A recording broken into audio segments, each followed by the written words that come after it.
Mira Bhayandar police भरतीमध्ये नियोजनाचा पुरता फज्जा उडाल्याचं समोर आलंय। पोलीस भरतीसाठी आलेल्या हजारो उमेदवारांना उघड्यावरच झोपावं लागलं।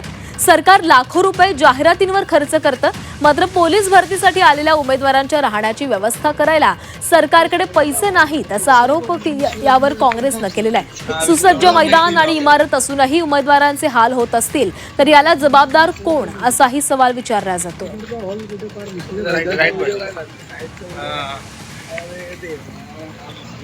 बऱ्याच वेळेला हा प्रश्न जेव्हा पोलीस भरतीसाठी आमचे युवा मोठ्या संख्येने येतात त्यावेळेला मोठ्या संख्येने युवा त्या शहरात येत असतात आणि बऱ्याच वेळेला हे चित्र त्या ठिकाणी दिसतं की त्यांच्या हाल त्या सगळ्या सोयी अभावी होतात।